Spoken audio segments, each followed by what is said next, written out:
రేపటి ఈ ప్రచారం ముగించబోతున్నారు. అవునండి, ఎట్లా ఉంది? చాలా బాగుంది. ప్రజలందరూ కూడా గత 10 సంవత్సరాలు బంగారు తెలంగాణ అనుకొని ఎంతో కొట్లాడి ప్రాణ త్యాగాలు చేసి తెచ్చుకున్నటువంటి తెలంగాణలో బతుకులేని తెలంగాణ అయింది. ఇప్పుడు మరి కాంగ్రెస్ గవర్నమెంట్ రేవంత్ అన్న ఆయాంలో తప్పకుండా అభివృద్ధి జరుగుతుంది, నవీన్ యాదవ్ గారిని తప్పకుండా గెలిపిస్తామనేసి ప్రజలందరూ కూడా హామీ ఇస్తున్నారు. తప్పకుండా నవీన్ యాదవ్ గారు గెలుస్తారు. 2 రోజులే ఉంది, రేపటికి లాస్ట్ మా ప్రచారం కూడా. మేమంతా కూడా ప్రజల్లోకి వెళ్ళి ప్రజల సమస్యలను మేము తెలుసుకొని నోట్ చేసుకొని మరీ మేము ప్రచారం చేస్తున్నాం ఈరోజు. అందుకే వాళ్ళ సమస్యల పరిష్కారం కూడా తప్పకుండా పని చేస్తామనేసి మేము హామీ ఇస్తున్నాం. రాబోయే రోజుల్లో ఈ ప్రాంత అభివృద్ధి కొరకు కూడా పాటుపడేది మా సీఎం రేవంత్ అన్న కాంగ్రెస్ ప్రభుత్వమే కాబట్టి ప్రజలందరూ నమ్మకంతో ఉన్నారు. నవీన్ యాదవ్ గారిని గెలిపిస్తారు. యాదవ్ అనేది ఈ ఎలక్షన్ డిక్లేర్ అయిపోయింది, ఆయన ఎమ్మెల్యే కాబోతున్నాడు. అనవసరంగా ఈరోజు యూట్యూబ్ ఛానల్స్ కొనేసి వాళ్ళు పెద్ద పెద్ద యూట్యూబ్ ఛానల్స్లో టీఆర్ఎస్ వాళ్ళు కేవలము బద్నాం చేసి మాకు వక్రీకరించి లేనిపోటీ మాటలు చెప్పి సీఎం మీద, క్యాండిడేట్ మీద, పార్టీ మీద, నాయకుల మీద దుష్ప్రచారం చేసి దాని మీద బతుకుతారు వాళ్ళు. కానీ లోకల్గా ఈ బయట ప్రపంచం చేస్తున్నారు. లోకల్లో ఉన్న ప్రజలు మాత్రం గ్రహిస్తున్నారు. వాళ్ళకి నవీన్ యాదవ్ గురించి తెలుసు, ముఖ్యమంత్రి గురించి తెలుసు, కాంగ్రెస్ పార్టీ గురించి తెలుసు. అన్నిటికీ తోడు గత 3 నెలలకెళ్ళి జరుగుతున్న అభివృద్ధి గురించి తెలుసు. ఈరోజు ప్రధానంగా ఉన్న షిఫ్టింగ్ ఆఫ్ వైట్స్, చిన్న ప్లాట్లు ఇల్లు కట్టుకొని మీద వైర్లు పోతుంటే వాళ్ళు బతకలేక వస్తున్నారు. 10 ఏళ్ళు ఎవరు పట్టించలేదు. ఈరోజు ఆ పని ప్రారంభమైంది, ఆ పని చేస్తున్నాము. దాంతోపాటు రోడ్స్, డ్రైన్స్, వాటర్ సప్లై, ఈ 4 కార్యక్రమాలు శాశ్వత పరిష్కారం కొరకు నిర్ణయం అయిపోయింది.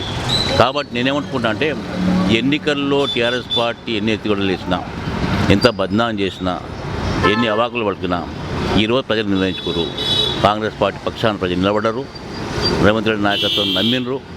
ఈరోజు తప్పకుండా వాళ్ళు నమ్మిరు కాబట్టి కదా బొమ్మ చేయకుండా ఏ రకంగా అయితే ప్రజాస్వామ్య తెలంగాణ అని కోరుకున్నామో ఆ ప్రజాస్వామ్య తెలంగాణ కొరకు ఈరోజు పోరాడుతున్న వీరులందరూ పనిచేస్తున్నారు. తప్పకుండా నవీన్ యాదవ్. హైడ్రా వల్ల నష్టపోయిన ప్రజలకు, ఓటర్స్కు అసలు ఏమని చెప్తారు? హైడ్రా అనేది నష్టపోయిన చిన్నవాళ్ళు చాలా తక్కువ. పెద్దలు టీఆర్ఎస్ నాయకులు, టీఆర్ఎస్ సానుభూతి పరులు, ఇవాళ ఎమ్మెల్యేలు, ఎంపీలు వాళ్ళు స్థలాలు కబ్జా చేసుకొని, నాళాలు కబ్జా చేసుకొని, గవర్నమెంట్ ప్లేస్ కబ్జా చేసుకొని, రికార్డ్స్ మార్చుకొని దాన్ని సాల్వ్ చేసినందుకు ప్రజలు హ్యాపీగా ఉన్నారు. ఏ పేదవాడు ఇల్లు కూర్చోలేదు. పొరపాటున జరిగితే కూడా దాన్ని ఈరోజు కట్టించే బాధ్యత తీసుకురాలండి మనం. కాబట్టి ఒక నమ్మకం ఉంది, నమ్మకంతో చెప్తున్నా. చాలామందితో కలిసినాం మేము ఈరోజు. ప్రత్యక్షంగా పరోక్షంగా ప్రతి ఒక్కరు కలిసినాం కాబట్టి వాళ్ళ నోట ఒకటే మాట వస్తుంది, నవీన్ యాదవ్ మా లోకల్ పిల్లగాడు, ఇక్కడ పుట్టి పెరిగినోడు, మా సమస్య మీద అవగాహన ఉంది, మా పేదరికం మీద అవగాహన ఉంది. వాళ్ళకు చాలామందికి సాయం చేసిన వాళ్ళు. దానికి కూడా కాంగ్రెస్ పార్టీ, రేవంత్ రెడ్డి. కాబట్టి తప్పకుండా ఈ ఎలక్షన్ గెలిచినాం మేము. సార్, బెదిరింపులకు పాల్పడ్డాడు అనే ఒక ఆరోపణలు వస్తున్నాయి. కానీ గతంలో కూడా కరోనా టైంలో కూడా మంచి సేవా కార్యక్రమాలు చేసినని కొద్దిగా ప్రజల్లో, ఓటర్స్లో చెప్పడం జరుగుతుంది. అన్న, నేను ఒక మాట చెప్తా. జూబ్లీహిల్స్ ప్రాంత వాసులు ఏ ఒక్క ఓటరైనా, ఏ నివాసి అయినా, ఓ సిటిజన్ అయినా శ్రీశైలం కానీ తర్వాత నవీన్ యాదవ్ గారిని బెదిరిస్తున్నట్టు నమ్ముతాను. బయట యూట్యూబ్లో టీఆర్ఎస్ పార్టీ చేసిన కార్యక్రమం ఇది. దాన్ని ఎవరు నమ్మే పరిస్థితి లేరు ఈరోజు. కాబట్టి నేను మళ్ళీ చెప్తున్నా, ఈ ఎన్నిక అనేది సులువుగా కాంగ్రెస్ పార్టీ గెలిచేసింది. మా ప్రయత్నం ఒకటే, గతంలో సమస్యల పరిష్కారం కొరకు మేము మాటిచ్చినామో ఆ సమస్య పరిష్కారం కొరకు మనం ఇంకా దొలాడుతున్నాం. ప్రాంతానికి సంబంధించి దాదాపు 32 ముస్లిం బస్తీలు, ఎర్రగడ్డకు సంబంధించి అనేక బస్తీలు, యూసుగూడకు సంబంధించి అనేక బస్తీలు, బోరబండకు సంబంధించి అనేక బస్తీలు, శ్మశాన వాటికకు సంబంధించిన పెద్ద ఇష్యూ దాదాపు 10 ఏళ్ళకి ఉంది. గతంలో పనిచేసిన బీఆర్ఎస్ నాయకులు, ఎమ్మెల్యే కానీ, ముఖ్యమంత్రి కానీ వాళ్ళకు మభ్యపెట్టి ఖబరస్థాన్ స్థలం ఇస్తామని చెప్పి వాళ్ళకు ఈరోజు రేపు 10 ఏళ్ళు గడిచిపోయినాయి. దానికి తోడు కాంగ్రెస్ పార్టీ వచ్చి ప్రయత్నం చేసి వక్ఫ్ సంబంధించిన 5 ఎకరాల ఏదో పొలం ఉందో దాని దారి ఏదో బంద్ చేసిండ్రో ఆ దారి క్లియర్ చేసి బడ్జెట్ ఇచ్చి వక్ఫ్ సంబంధించిన ఇష్యూ సాల్వ్ చేసిండ్రు. అదేగాక ఈ ప్రాంతంలో శాశ్వత పరిష్కారం కొరకు ఖబరస్థాన్ స్థలం కేటాయించిండ్రు. ఎలక్షన్స్ అయిపోయిన తర్వాత దానికి సంబంధించి జీవోలు విడుదలస్తాయి. ముఖ్యమంత్రి గారు రేవంత్ నగర్ మీటింగ్లో స్పష్టంగా చెప్పినారు, డిసెంబర్ లోపల ఈ కబ్రస్థాన్ సమస్య పరిష్కారం అని చెప్పి. నేను ముస్లిం మతస్థులకు కానీ పెద్దలకు కానీ ఆ సమాజానికి కానీ విజ్ఞప్తి చేస్తున్నా, కేసీఆర్ లాగానో వేరే పార్టీల లాగానో కాంగ్రెస్ పార్టీ రేవంత్ రెడ్డి కాదు. రేవంత్ రెడ్డి గారు మాట ఇస్తే అది శిలాశాసనం, అది ఇంప్లిమెంట్ కావాల్సిందే ప్రాక్టికల్గా. కాబట్టి ఏళ్ల తరబడి ఉన్న కబ్రస్థాన్ సమస్య పరిష్కారమైంది. నేను ప్రధానంగా ఆ సమాజానికి అప్పీల్ చేస్తున్నా, మీరు ఏ మభ్యపెట్టి వాళ్ళు డోకా ఇచ్చిండ్రో ఈరోజు ఆ సమస్య కాంగ్రెస్ పార్టీ పరిష్కారం చేసింది. కాబట్టి ఇతరుల మాట వినకండి. కొంతమంది హైర్ మనుషులను తీసుకొచ్చి యూట్యూబ్ ఛానల్లో ప్రచారం చేస్తున్నారు, అది శాశ్వత తప్పు అది.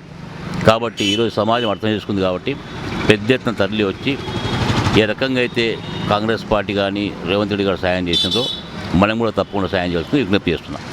ముఖ్యమంత్రి రేవంత్ రెడ్డి గారి జన్మదినం, వారికి మా అందరి తరఫున వారికి బర్త్డే శుభాకాంక్షలు తెలుపుతూ, ఏ విధంగా అయితే మొన్న జరిగిన జనరల్ ఎలక్షన్లో రేవంత్ రెడ్డి గారు ఆనాడు సోనియా గాంధీ గారికి ప్రామిస్ చేసినారు, మేము తెలంగాణ రాష్ట్రాన్ని అధికారంలోకి తీసుకొచ్చి మీకు బర్త్డే కానుకగా ఇస్తామని చెప్పి ఏ విధంగా అయితే ప్రామిస్ చేసినారో, అదేవిధంగా ఇలా మొత్తం కూడా జూబ్లీహిల్స్ ప్రజలందరూ కూడా, నవీన్ యాదవ్ కూడా, కాంగ్రెస్ లీడర్లు కార్యకర్తలు అందరూ కూడా ఈ మన రాబోయే ఎలక్షన్లో నవీన్ యాదవ్ గారిని గెలిపించి రేవంత్ రెడ్డి ముఖ్యమంత్రి గారికి వారికి బర్త్డేకి కానుకగా ఇవ్వబోతున్నాము.